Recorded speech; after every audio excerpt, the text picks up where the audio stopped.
3 scantily clad heroines, anime cinematics, and action-packed 2D side-scrolling gameplay? Sign me up any day of the week. Somewhere in a little place called the Dark World, evil rears its ugly head once again. And that ugly son of a bitch is right up there in black-heartedness with Ganondorf. His name is Glames, who is in control of a magical sword with an equally strange name called Leethus.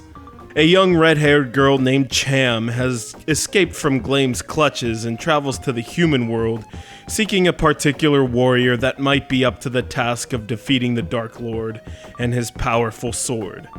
That femme fatale is Yuko Asou, and little does she know that she holds tremendous power herself, the power to take control of the Valis sword, and is the chosen one to save the dream, human, and dark worlds from oblivion. This might sound like the story behind something you'd see at your favorite convention's screening room, but it's far better than that. This is the premise of the little-known but epic journey for the Sega Genesis called Valis III, developed by Telenet Japan, and published by Renovation Products.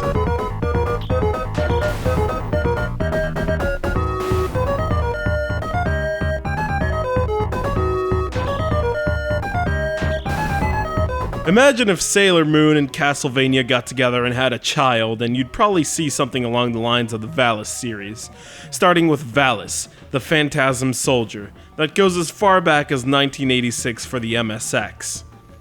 Elements of various other cartoons and video games, both Western and Japanese, can be suggested, such as the light novel, manga, and anime series Slayers, and games like Shinobi and Mega Man. It's something that you might find in the corner of the Genesis shelf at your local game store that you might pass up as much as you'd pick it up and show it off to your friends. And my reaction was the latter in this case. The central character and the first you will take control of in the game is the aforementioned unsuspecting heroine, Yuko Asou, from the beginning where she is running towards Cham and her jammies, to the subsequent levels where she's in full combat gear, complete with armor and a sword. Hey Yuko, Guile called. He wants his sonic boom back.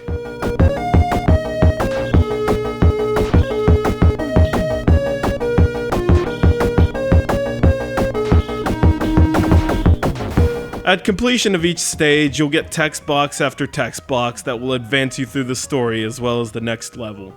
You will eventually be able to switch between Yuko and her 2 eventual comrades, Cham with the whip that she stole from Simon Belmont, and her staff-swinging sister Valna.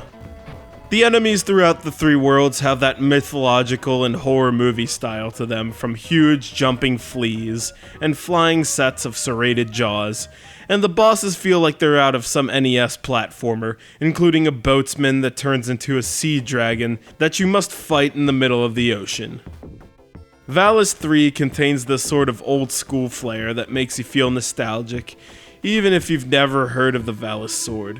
It was a great pickup at the game store, so if you happen to own a Sega Genesis, keep an eye out for it and don't pass up the opportunity to get into some sword-swinging, monster-mashing action in Valis III.